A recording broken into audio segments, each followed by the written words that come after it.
నీకు శుభము, ప్రభువు నీకు తోడై ఉన్నాడు. మరియా భయపడకుము, దేవుని వలన నీవు కృప పొందితివి. ఇదిగో నీవు గర్భము ధరించి కుమారుని కని ఆయనకు యేసు అని పేరు పెట్టుదువు. ఆయన గొప్పవాడై సర్వోన్నతిని కుమారుడు అనబడును. ప్రభువైన దేవుడు ఆయన తండ్రి అయిన దావీదు సింహాసనమును ఆయనకిచ్చును. నేను పురుషుని ఎరగని దానను, ఇది ఎలాగ జరుగును? పరిశుద్ధాత్మ నీ మీదికి వచ్చును, సర్వోన్నతుని శక్తి నిన్ను కమ్ముకొనును గనుక పుట్టబోవు శిశువు పరిశుద్ధుడై దేవుని కుమారుడు అనబడును.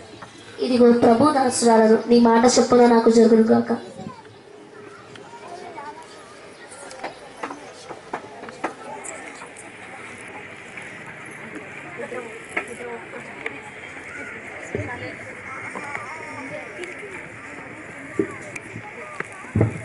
యోసేపు అలసిపోయి చాలా నిద్రపోతుంది.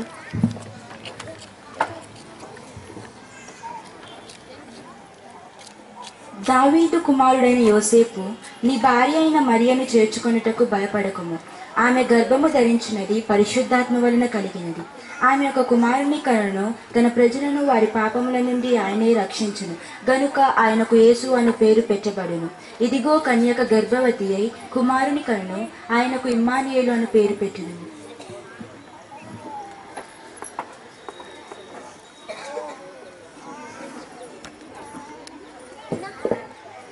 ఇది కలనా నిజమా?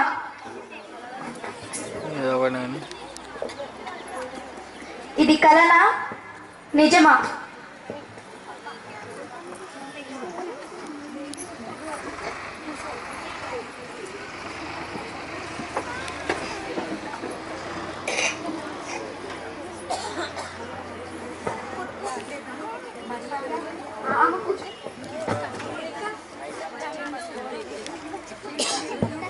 మరియా, మరియా, ఏంటి యోసేపు? రాత్రివేళ దేవదూత నాకు ప్రత్యక్షమైంది. నేను నిన్ను భార్యగా చేర్చుకుంటున్నాను. అలాగే.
మరియా యోసేపు ప్రయాణమై నజరేతుకు వెళ్తున్నారు.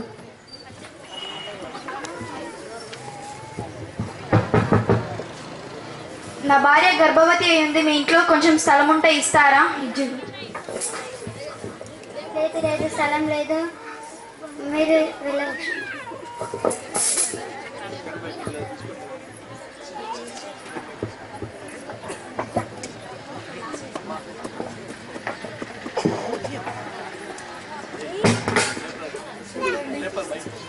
నా భార్య గర్భవతి ఉంది. మీ ఇంట్లో స్థలం ఉంటే కొంచెం ఇస్తారా?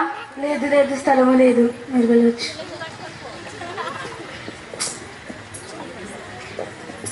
మరియా, నువ్వు కుశలమేనా? లేదు యోసేపు.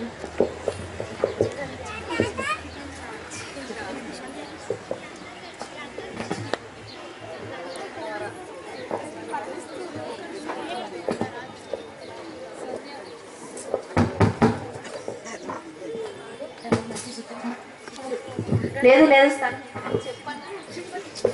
చెప్పండి. నా భార్య గర్భవతి ఉంది. మీ ఇంట్లో స్థలం ఉంటే ఇస్తారా? లేదు, స్థలం లేదు. మా ఇల్లంతా బంధువులతో నిండి ఉంది. మీకు ఇష్టమైతే పక్కన పశువుల పాకలో ఉండవచ్చు. ధన్యవాదాలు.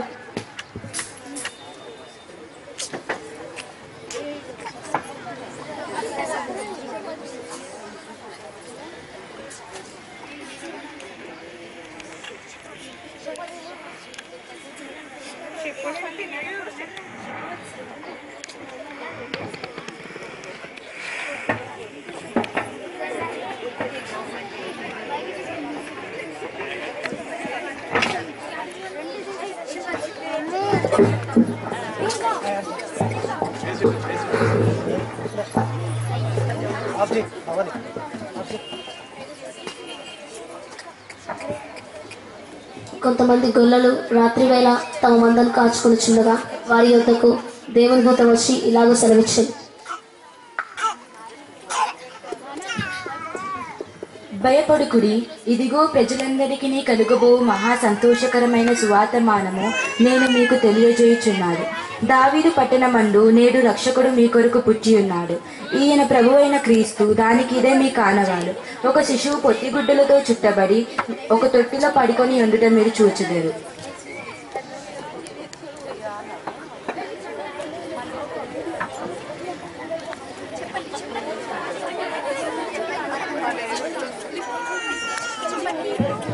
మనము బెత్లెహేముకు వెళ్దాము రండిరా.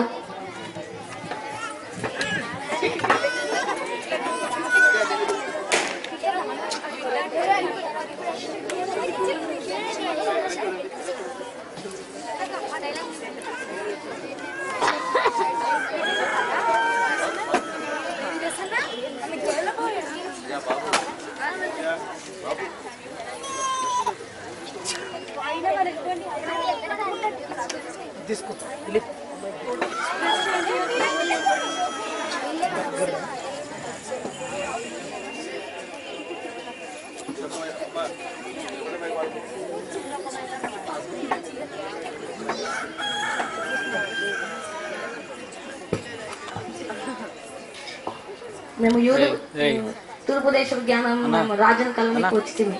ఆగండి.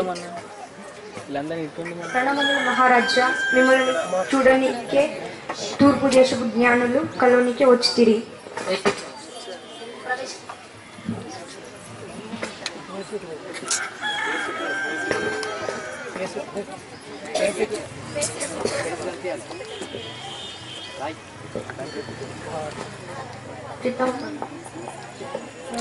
యూదుల రాజుగా పుట్టినవాడు ఎక్కడ? తూర్పు దిక్కున ఆయన తాళను చూసి ఆయనను పూజించి నేను తప్ప వేరొక రాజా, నేనే రాజుని.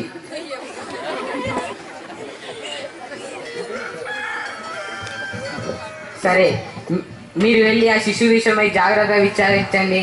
మీకు తెలియాలని నాకు వర్తమానం వస్తుంది. చిత్తం ప్రభు.